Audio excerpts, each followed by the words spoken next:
It might be one of the strangest archaeological missions ever undertaken in the Himalaya. Do you see me waving? I do see you waving, and that looks like the right place in the caves we were talking about. Okay, great.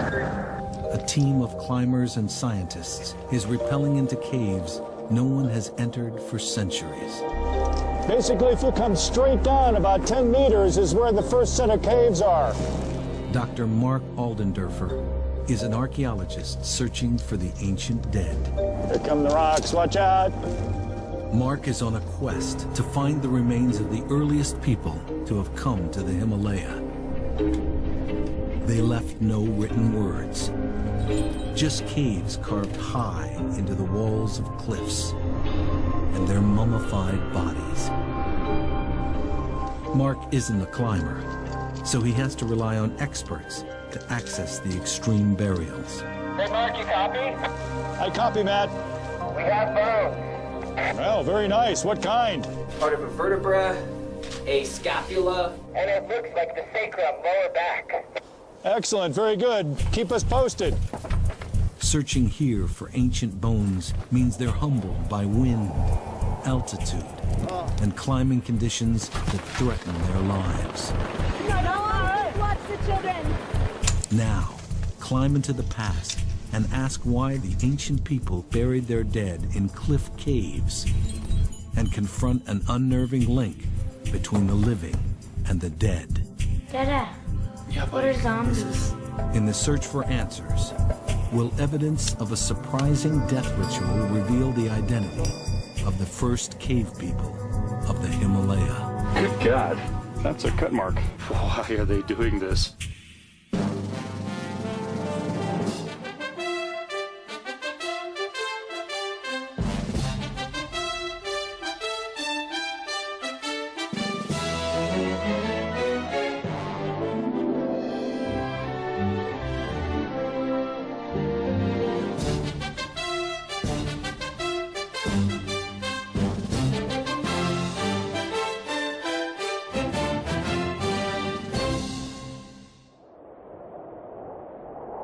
Funding for this program was provided by.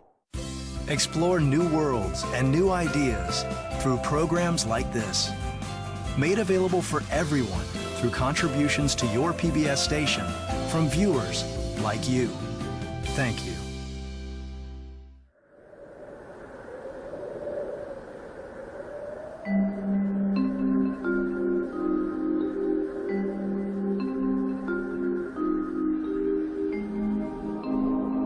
High plateaus and mountains are some of the last places on Earth humans settled.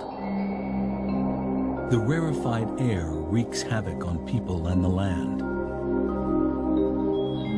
Few eke out enough of a living to survive.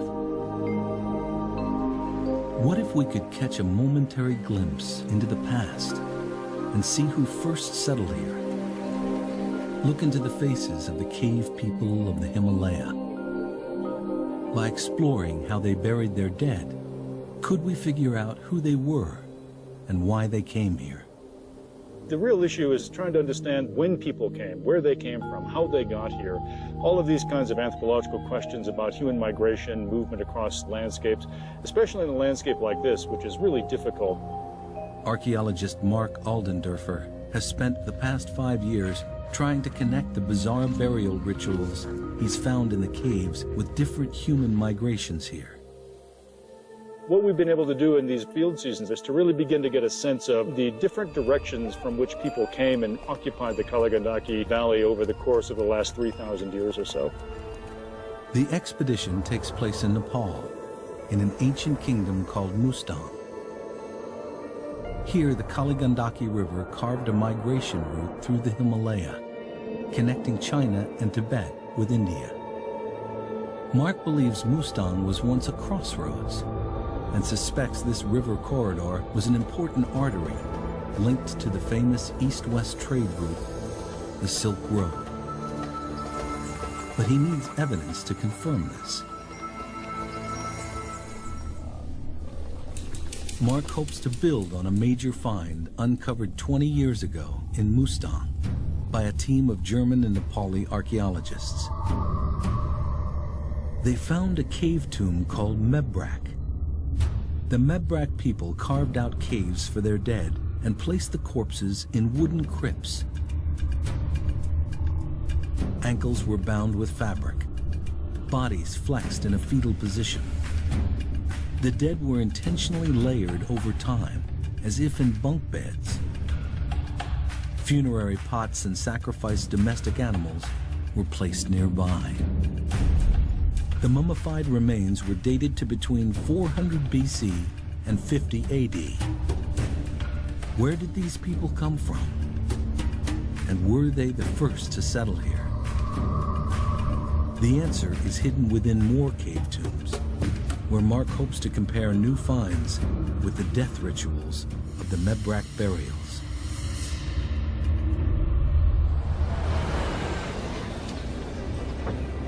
All expeditions in Nepal begin in Kathmandu, where Mark has an opportunity to look at the Mebrak mummies that are stored here. Now the mysteries of the past are revealed. For the first time in 20 years, the Mebrak mummy collection is reopened. Mark has invited Dr. Jacqueline Ng, a bioarchaeologist, to conduct forensics on the bones. Well, you got some teeth here. Excited? Double teeth and an ear, too.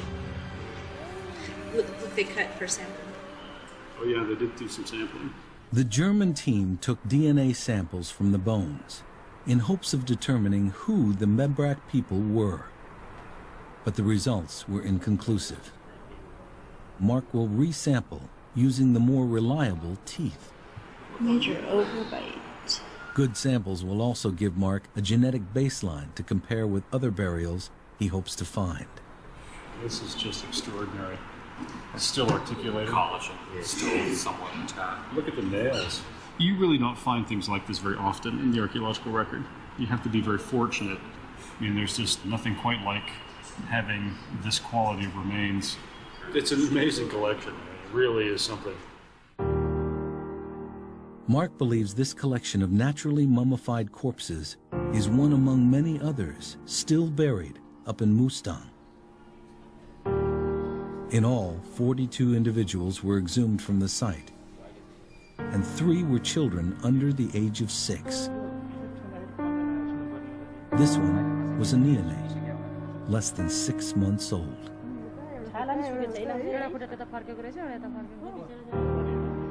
Although this baby didn't live very long, we know the people of Mebrak persevered.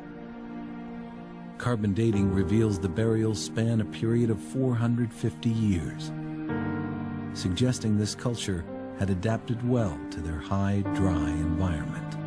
That is unbelievable. Corey Richards plays 2 roles on the expedition, both climber and photographer.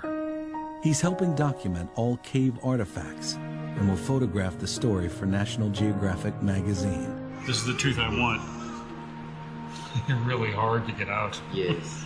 Teeth carry data, in addition to DNA, that will help Mark determine where each individual was born. We have to resort to major surgery here. The bone dust is putrid, a good indicator that usable DNA still remains. Want a knife? Got a knife? That's great. Thanks, Dan. This is perfect for doing this.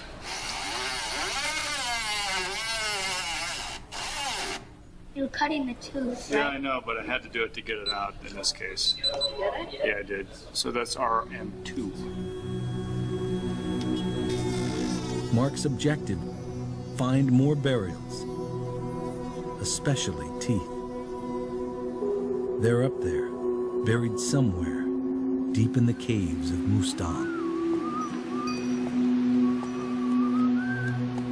The expedition is headed to the hinterlands, cave territory the team has never explored.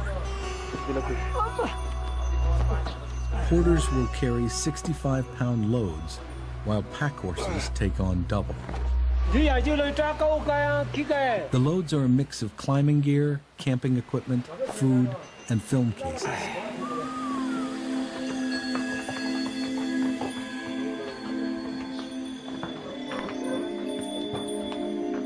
71 loads translates to 25 horses, 10 porters, 6 horsemen, and 5 cook staff, all part of the supply train for a 20-day expedition. A journey through Nepal's Kali Gandaki Valley can be epic, but for some people, it's a way of life. The expedition is led by 7-time Everest climber and National Geographic grantee Pete Athens, and will be documented by his wife, filmmaker Liesl Clark. Their children have spent a good part of their lives here, schooled on the trail. Step on. This is the new trekking style. Big wall climber Matt Siegel also entertains the younger expedition members.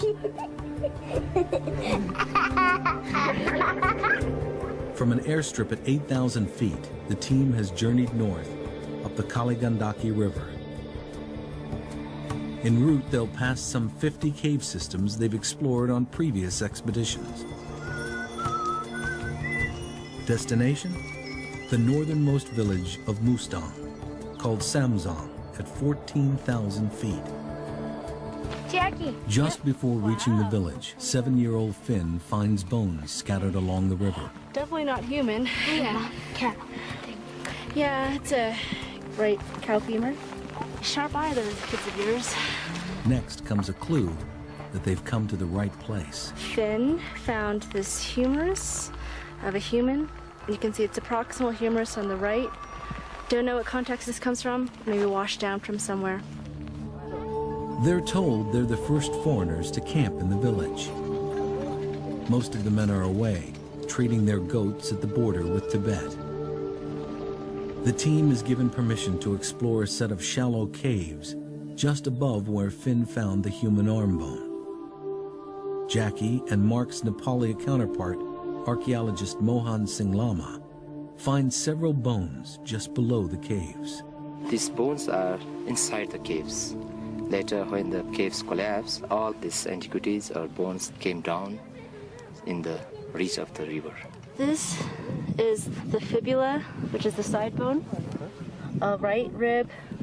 Here's an adult 4th metacarpal, which is part of the palm. At least 3 individuals. The way I can tell that is that you see 2 adult left femora, the thigh bone, so there's 2 adults at least, and then a juvenile left. So that makes at least 2 adults and then 1 juvenile. At the base of the cliff sits a huge slab with remnants of caves that recently collapsed. Countless bones and artifacts could be crushed underneath. As Jackie and Mohan start piecing together individuals, it's obvious exploring the eroding caves is urgent. The climbers place anchors above the caves to safely access them, top down. The climbing conditions were particularly loose, so we were driving our big rebar pitons just directly into the sides of the cliff.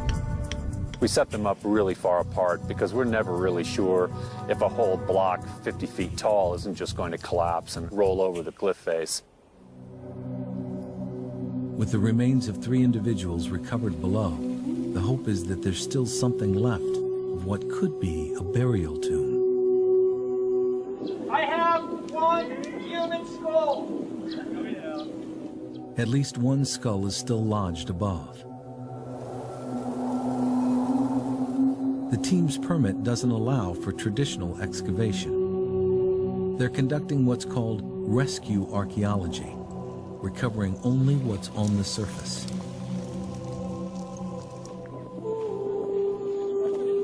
Let me ask you this. In the room, do they seem to be just scattered everywhere, or just, are they concentrated in one place or another? She's always talking to me about context. I need context for where you find things, how you find things, what they look like. So the first thing I do is I start taking pictures and rotating the camera incrementally in a 360. This is the visual record of exactly how we found it. Whether it's been disturbed or not before us, we don't know.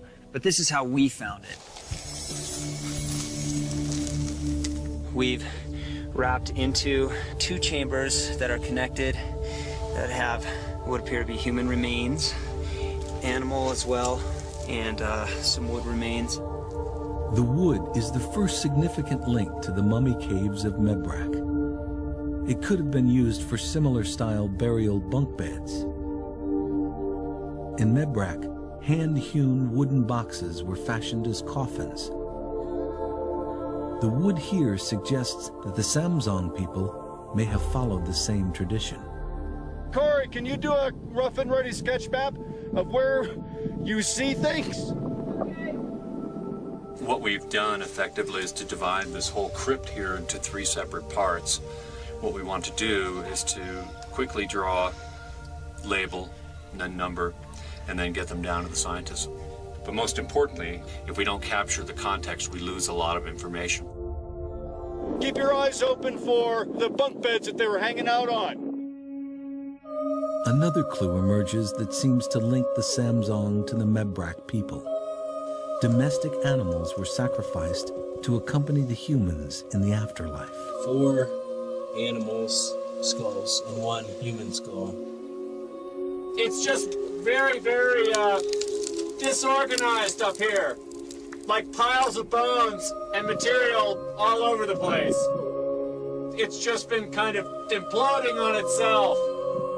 We're just sending down the human remains, but we also have piles of animal bones, mostly goat. Excellent!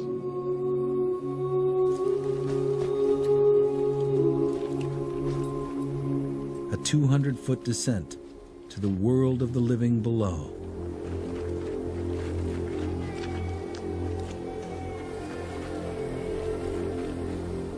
Everyone, it seems, has a stake in the remains. Most important for Mark are the teeth. The first skull, toothless. There's a little tooth fragment in there. Oh well. Yeah. Jackie assembles the bones anatomically, trying to puzzle together complete people to get an accurate count. So here's the parietal, occipital. So like this part, the skull. Here's the face. So it goes like this. These people are really pros at losing their teeth.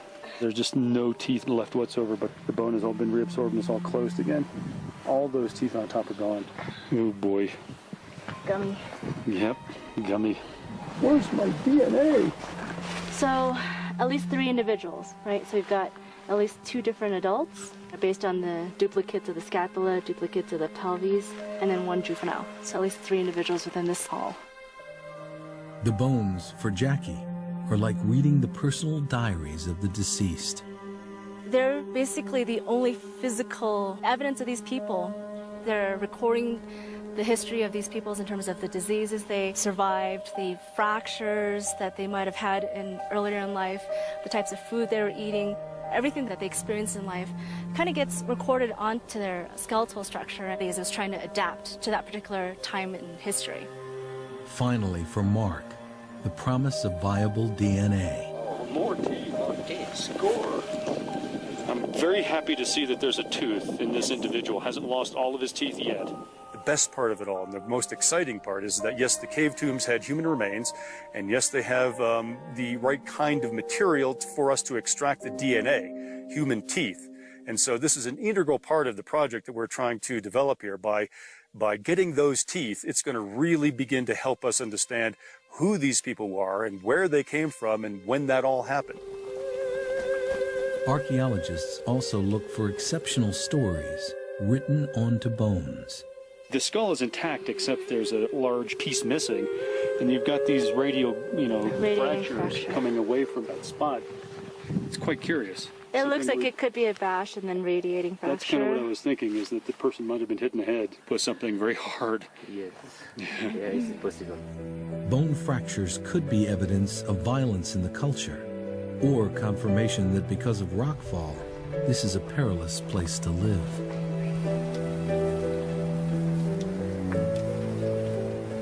Mark just told us we got exactly what we came here for. Yeah. I wish we could take a shower, but But we can't. This little stream right here is as close as we're going to get to running water. That's a bath right there. Use the bathroom. Yes. Restaurant today. Fantastic. Thank you so much. What a day, huh? 2 skulls were literally coming out of the wall. I felt like we took another major incremental step back into time. Amazing day. The really brownish one, Oh, yeah. I just saw the top of it and sort of brushed around it, and it has teeth, and it only has one sort of hole in the side here, but it's Well, you know what? totally We have some intact. interesting thoughts about that. It looks like we think maybe that person got smacked in the head. Oh, yeah. Because there's a radial fracture that comes right away from the suture, and the suture is detached as well. That might be a blow. The plan is to return in the morning. Only half of the caves have been explored.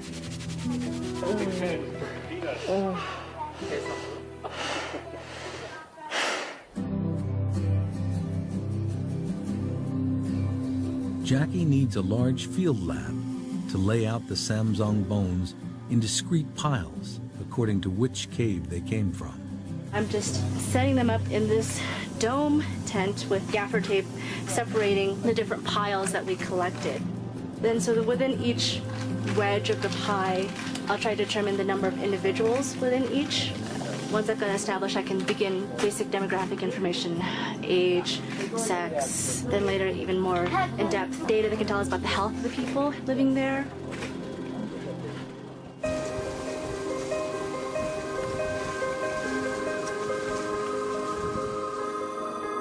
People carved these caves because this was their cultural pattern on how to deal with the dead. This is how they see placing people into the afterlife. You know, we Westerners often put ourselves in cemeteries. These folks here created a different kind of cemetery, what I would call a communal tomb, where they would put family members into these caves and use them again and again as part of their ritual practice. The bone rescue mission today is quite delicate. I think we're looking at 1 or perhaps 2 individuals here.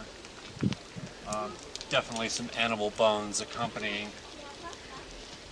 Looks like a lot has fallen out of here. It's a pendulum ballet for a dancer trying to leap onto a stage with a ceiling half his size.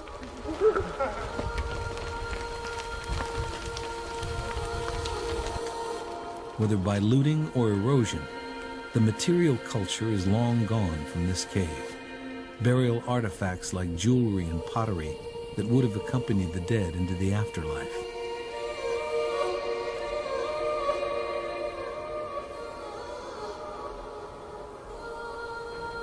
After 2 days of rescue archaeology, the team recovered remains from a minimum of 27 individuals. 4 are children under 6 years of age. Most are adults over 20.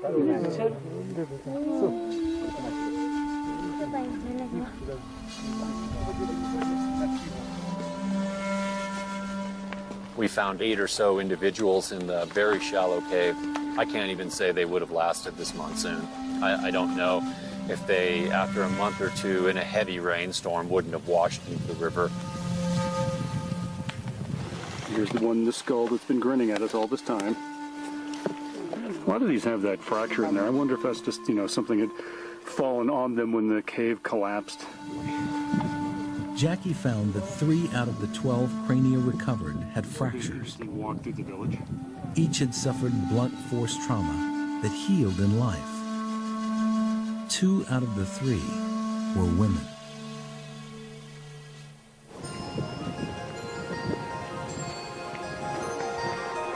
Through Jackie's bone analysis, we have a clearer picture of how the early Samsung people lived. Little about their agrarian life has likely changed in the hundreds of years that have passed. Their ground-down teeth suggest they had a lot of grit in their diet, probably grain-based, like today, where the staple crops are wheat, barley, and buckwheat. After cleaning and scrutinizing each bone, Jackie detects a disturbing detail. So I hear you have some interesting discoveries to relate. I noticed this from like the very first haul bag. There's a couple of Good God. That's a cut mark. Yes, there's two right here. Here's several along the angle of the rib. And those are all post-mortem, would you say? Yeah. Well, that's pretty interesting. Yeah. Any other cut marks anyplace else so far? Yeah. Here's one with 13. Wow. Those are pretty impressive. Okay, so let's figure why are they doing this? Yeah. I mean, how do you get a cut mark on the humerus like that? Definitely a bladed implement. Clearly there's an attempt to modify the corpse in some fashion, but we just don't know what that process is right now. Theoretically, this all dates to the Mebrac period because of the beds, but on the other hand, it's very different than the Mebrac period because none of those skeletons, as far as we know, had any kind of, post-mortem traumas. So this is something a little different. Yeah. Wow. Although there's evidence of wood coffins and animal bones like Mebrac, the cut marks on the Samzong people point in a new direction. They're distinct from the mummified intact flesh of the Mebrac people. See unusual marks here? Yeah.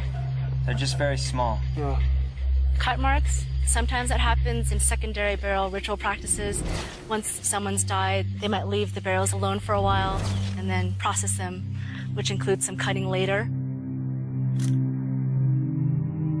Every culture around the world, different time periods, they all have their own unique mortuary practices. It seems to be common in this area to have cave burials, but cutting, I don't know. You can see this little mark here? Yeah. That was probably made by some sort of sharp tool, Yeah. which was taking the flesh Yeah. off. Yeah. I asked Mark if I could say that. Taking off the flesh? Well, scraping the bones. Yeah, we don't know if there's still flesh on. Okay, take two. So Jackie says we can't actually say that they were taking the flesh off. Because we don't know. Yeah, we can't say that. I think it's probably highly likely, but I'm not an archaeologist, so I can't say. Yeah. Jackie won't call it defleshing until she's investigated every bone. Forensics will tell you a knife can leave many different kinds of marks on a bone. Here is this cow bone, and what you can see is this very abrupt vertical cut that goes right through the bone. And the only way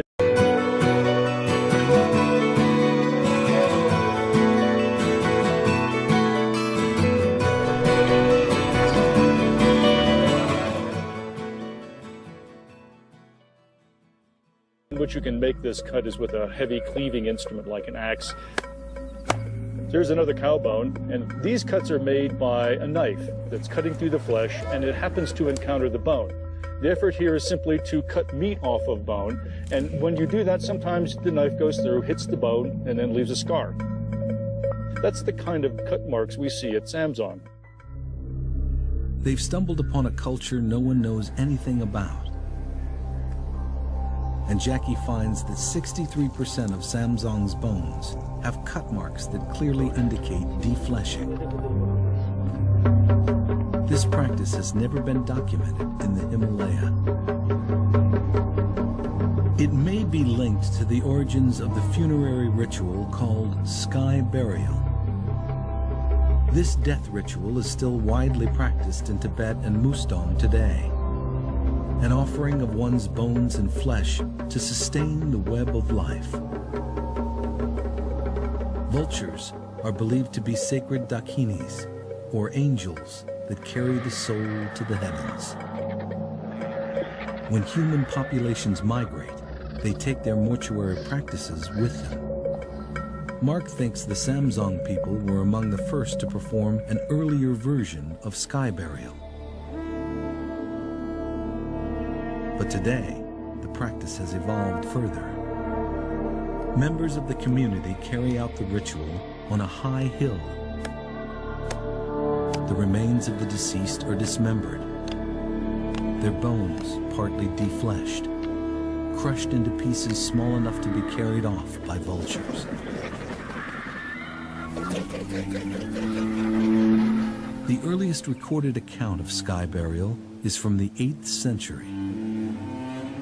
But carbon dating shows that the Samzong people may have been practicing some rudimentary form of it 300 years earlier. It's similar, but not quite like today's sky burial, where all that remains of the dead are a few shards of bone, along with the haunting marks of charnel tools on stone.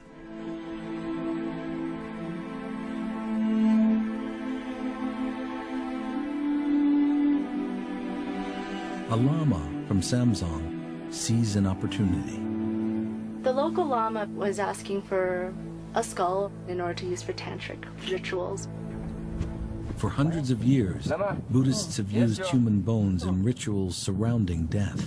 He wants to make a cup for tantric rituals. Yeah, tantric rituals. I mean, there's no guarantee that we can provide that.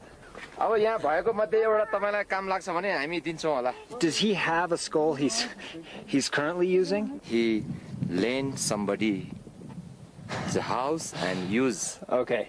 So he wants to his one skull. Ah, okay, I see. Right now he's borrowing somebody's home. It's an absurd conversation from the perspective of Western science.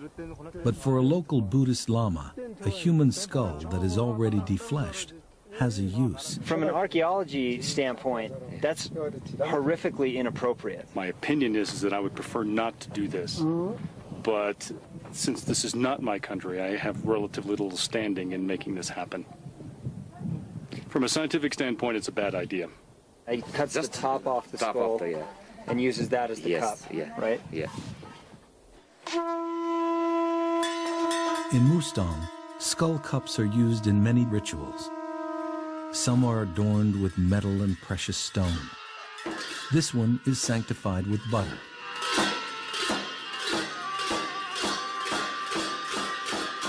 Bones can carry power, and the skull of someone who died a violent death is considered more powerful due to the restless spirit of the previous owner.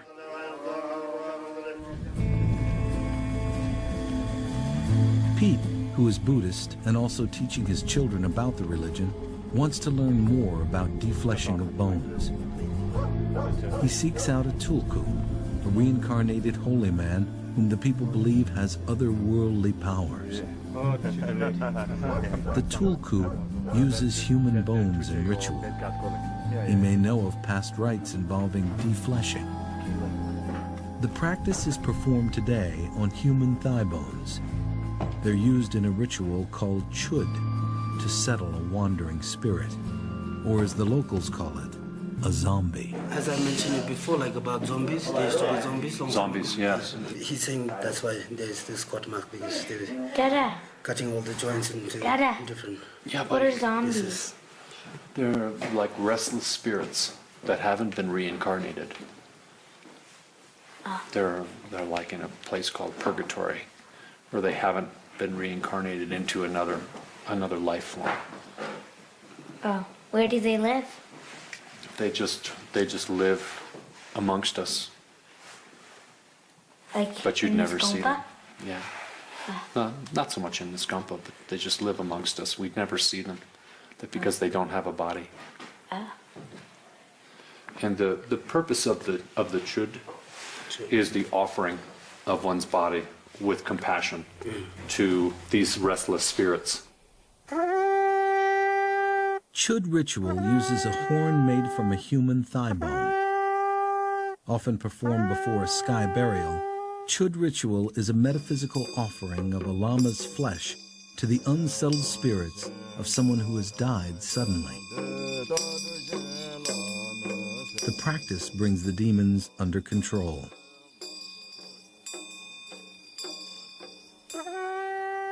The use of a human bone adds to the ritual's potency. But the best bone will be of someone who just didn't die like normal death, but because of an accident. The passing of a human life to death and beyond is a transition every culture interprets for its people. And whether there's a nexus between the living and the dead is a spiritual question debated for centuries. I'm Chinese American, and we still follow the same rituals of going to cemeteries and paying respects to our ancestors. So I'm very much in tune with that sort of spiritual significance that people attach to remains. And I understand that people look at bones and they think, is there some spirit that's still attached to them? After handling the bones of the dead and to honor the individuals they once were, the team asks the local lama to perform a special puja ceremony, a sort of purification. As to the lama's search for a skull cup, the villagers decide against allowing him to use one of the 1,500-year-old skulls.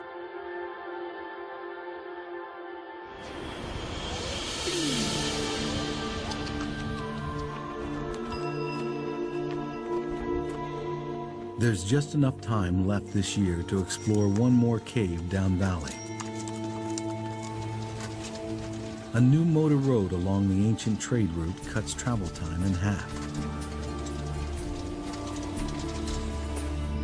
While climbing into the last cave, Corey's luck takes a frightening turn. Hey, so Mark and Jackie just wanted to give you confirm from the ground here, local authorities are saying that we will have the ship here in about 15 to 20. While lead climbing, his footholds broke away and he's taken a bad fall. Corey's sacrum is broken. We made the circle, and it's over there. A helicopter is the only option to get him to a hospital.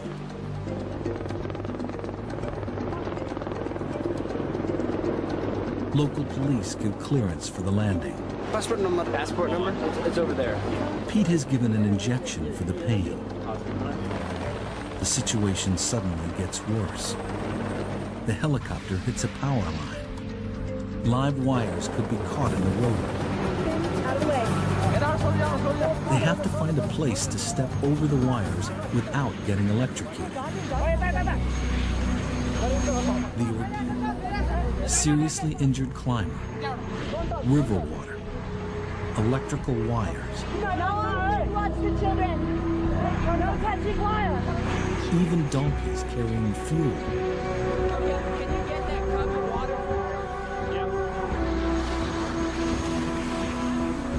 Pete makes sure the pilot is confident his rotors are clear.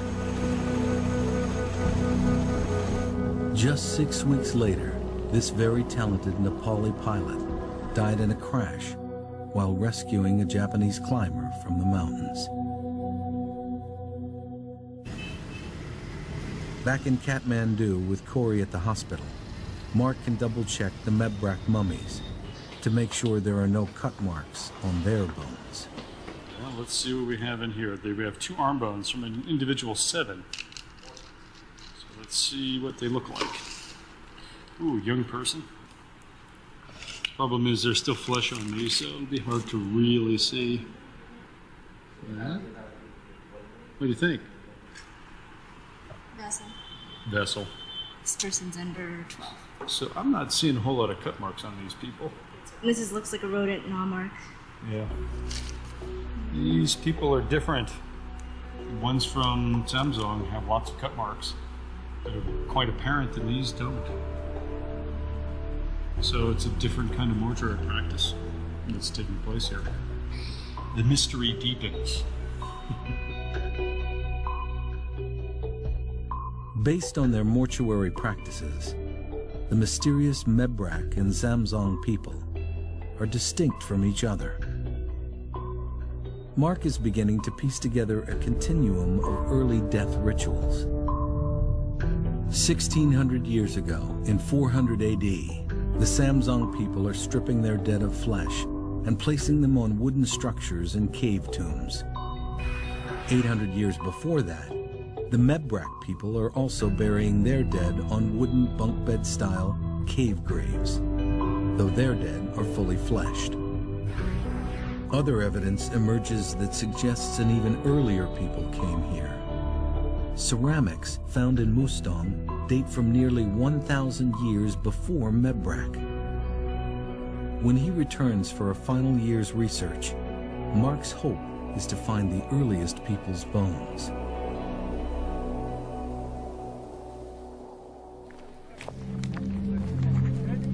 9 months later, Corey has recovered, and the team assembles again for a trip up the Kaligandaki. A big-wheeled truck is the quickest means of transport along the riverbed. In the aftermath of Corey's fall, everyone's anxious about safety.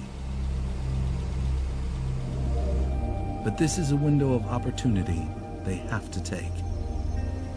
To access the caves, they must cross the river that at any other time of the year would be impossible to forge. En route, Mark wants to take another look at the ceramic evidence of the mysterious people they're searching for. The pottery has been dated to 3,000 years ago in a style known as Chokapani. If he can find a burial with both these ceramics and bones, he will have found the remains of the earliest settlers. Wow, look at all of them. And so all of these vessels came out of the cave, yeah? Yeah. Mark's partner, archaeologist Holly Moyes, is an expert in ceramics. This is a very basic pottery technology right here. This is kind of the beginning of pottery technology in a sense, because you're making things by hand, you're not making them on a wheel, and then you're pit firing them, you're not putting them in a kiln. These things are perhaps especially for the dead to bring them into the graves when someone goes. And so, you know, they make these pots at that time. If they find the Chokapani ceramics on the ground, they'll look for burial caves above. Once you find those ceramics, then the question really is, can we then go into the caves that are associated with them or nearby and then get a sense of whether or not those are really mortuary caves or not? Again, Finn finds a critical clue. Whoa, what you got? This is stuff that is Chokapani or Mabrock era, you know, as early as 3,000 years ago and maybe as late as, 400 BC or so, but this is the early stuff. So there's an early occupation here, so that means you guys got to go in those caves and find the stuff. Be safe, though, okay? We're going to do our best. Don't be falling off this cliff for science. As soon as Pete and Matt access the caves, they find something striking. I got some really crazy pottery up here that's engraved with daggers. Daggers? Well, that's pretty cool, so get some good photos of that, please. They also find bones, including a mandible with good teeth for sampling. We've just uncovered a human jaw with intact lower molars. Then, Matt finds a hole that looks like a burial. It sure does sound hollow. Do you think we can get Mark up in here? Should we try to do that? You need to bring your hand out, but not really up towards the device that much. You'll just be letting the rope slip through your right hand. So this rope is slipping through my hand here as I bring it forward. As you bring it forward and out, this will then come back into your hand. Just try to go back now. If I just go straight off, I don't have to look down, do I? Whoa, hold on. Sorry. Mark has rappelled only twice in his life. Thanks, Pete. I really want to get in these caves now, regardless of any kind of fears I have about hanging on the end of a rope. I need to be in there to see exactly what the context is and get a sense of what was going on in that site. There you go, just kind of slide in. Yeah. Thank you. Nice work. I appreciate your good services on this, gentlemen. Can you hand me my trowel, please? Mark uncovers layers of material below flat capstones.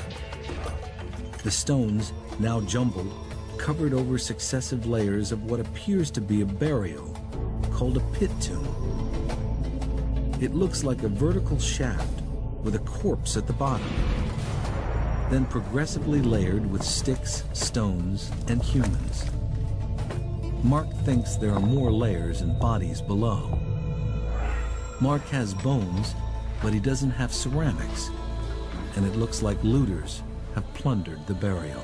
It's just been completely chewed up by the looters that came in here and started robbing. Hidden within a layer of sticks, Matt finds a means to date the cave. This is a pretty fully packed pot. Pete and Mohan measure the cave and sketch map it so they have a clear reference to correlate with Corey's photos. We're all set in here? I think so. Okay, see you in a little bit. Have fun digging in the dirt.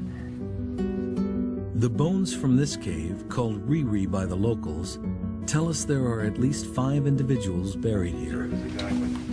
4 adults and 1 child between 3 and 7 years old, and there are likely more. Mark can't be sure just how old the burials are until he and Holly have a chance to analyze the pot and other ceramics found in the cave. So this is all stuff that we got off the surface. This stuff on this side came from the caves. This is a beautiful vessel. It was obviously handmade. You can even see the finger marks on the inside where they pinched it. So like my finger fits right in there. So I can see where the people went around and pinched this pot. And we know from the German Nepali project that these date to anywhere between 1000 BC and maybe 450 BC. And so that's Chokapani ware. These pots that came out of the tomb are also Chokapani ware. And so that's why we believe that some of the tomb contents date to Chokapani times. This is supposed to represent some of the original inhabitants of the Kaligandaki Valley. Teeth hold DNA, but that's not all. Your teeth trap critical information about you from the day you're born, a sort of internal chemical GPS. We can take the dental enamel, and we can analyze it for something called strontium. It's one of the natural elements. And what variability in strontium isotopes tells you is a very precise geographic location of where you were born. Lactating mothers drink in strontium from groundwater and pass it on to their infants, and it stays with them for life, providing scientists with a perfect geolocator. Mark's strontium results reveal a surprising detail. While many of the men from Mebrak and Samsung were born here, some of the women were not. They're from the lowlands, further south. Mark thinks it was trade that brought them here, that this evidence supports this was a well-traveled crossroads where one could readily find a mate. Perhaps these women married the highland men and then adapted to this high, cold place. We found these human artifacts. A last expedition on their permit to Samsung confirmed for Pete and Mark that Mustang was a locus for significant trade. Looking into the cave, the post of the burial stand. They finally found the burial artifacts that accompanied the Samsung people in death. The team presents the finds to Nepal's Director General of Archaeology, Bishnu Karki. And this is the funerary mask. And you can see the eyes here. Glass beads were likely manufactured in the bead-making centers of Pakistan or Southeast Asia. Those interesting paintings. And a wooden burial coffin very similar to the ones found in Mebrak. And that's exactly what we hope to find is what the nature of those trade relationships actually are. Mark believes it was trade that enabled the early cave cultures to thrive. Passing caravans were a lifeline in a harsh place, bringing seeds, animals, and even wives to make survival here possible. And along with these trade goods, burial traditions came to Mustang too, remnants of cultures hundreds of miles away. What we found is that we've got a whole mixture of different kinds of ancient DNA that we recovered from here. Some people are very clearly from the Tibetan Plateau. Other people are very clearly from the Western Himalaya. And a very small number of people appear to be coming from the far south. Through the obvious trade of goods here, the Kaligandaki was likely a spur to the east-west Silk Road, connecting China with Europe. Although Mark can make sense out of cave tombs and artifacts, there's a lot his techniques can't fully explain. Like Riri's daggers. The daggers are symbolic, to vanquish unsettled spirits. They were likely used as part of a ritual exorcism, suggesting a spiritual connection between the dead and the living. They're very serious about subjugating their demon. They've got daggers on every surface.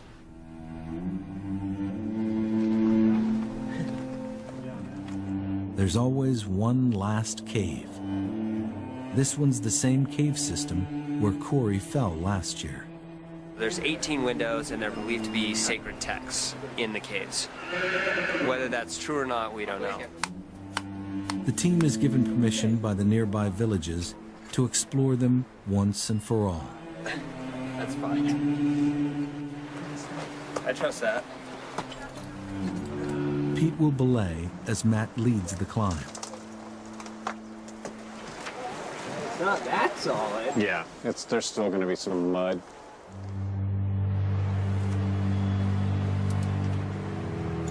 Although everyone wants to know if there are ancient texts in the cave, there's an uneasy connection to the dangerous events of last year. This time we're going to try and go more on the face, but using that chimney system to aid that progress, and I think it'll be better. The rock looks really solid. After 3 hours of placing protection up the route, Matt finally approaches the caves. These are the last shots before cameraman Lincoln Else decides to cut so he can run to the base of the caves to climb up and join Matt. Hey, Lisa, I'm actually gonna cut. Matt's rope loosened a rock, and seconds later, the world for cameraman Lincoln went black.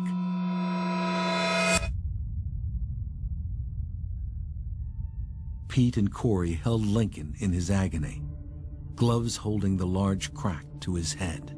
Quite a big laceration on his skull, and his right arm he was having problems feeling and understanding what was going on with his right arm, so that could be indicative of some neurological damage, and there was a minor contusion on his brain. A helicopter extracted Lincoln from the same place Corey was rescued last year. Why is he going into surgery? Did they tell you? Okay, so they're prepping him for surgery. There's an odd sort of looking for bones and then breaking all these bones seems to be a little bit unnerving. The issue is there's a piece of bone that's floating right now in Basil's skull, and they want to go and remove it so that he doesn't have a problem with it later. Pete asks a lama to perform a puja ceremony. It's a sort of exorcism after he learns from the locals that there's a morbid history to this place. The story I've heard is about a woman who lived in the Chuksong area who was returning home very late, and she was struck by rockfall that came down the cliff. And she cried out in great pain and great anxiety many hours during the night. The people of Chuksong thought that they were the wails of coyotes rather than a human in distress, so they didn't answer the call. Some people believe that if you die in great pain, if you die in great anxiety in those places, that you become almost a prisoner of those places. You're captive to it and almost shackled to it. And it takes a great act of compassion to liberate a spirit from that place. They didn't know if Lincoln would survive his injuries, which he ultimately did. The locals felt the spirit, or zombie, of the Chuksong woman needed subjugation. Say what you will about superstition, but it's a nice feeling to know that if there are some sort of malign spirits in these caves, that we're sort of, taking care of that angle of things. The main purpose of going back up today is to be good patrons of this area. As far as climbing ethics go, you just don't leave gear hanging around. It's not only an ethical issue, but also, I think it poses a serious safety threat to locals, because who's to say that somebody wouldn't try to hand over hand up the rope and end up halfway up and not able to hold on.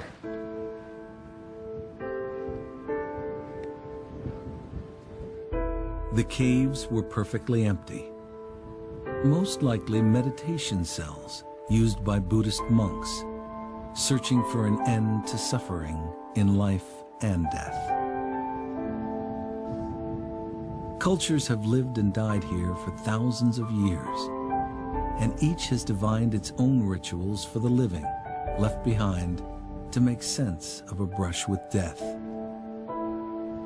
Scary stuff happened here yesterday, and scary stuff happened here last year, and so we're just kind of, I'm really trying to overcome that sort of irrational, illogical fear.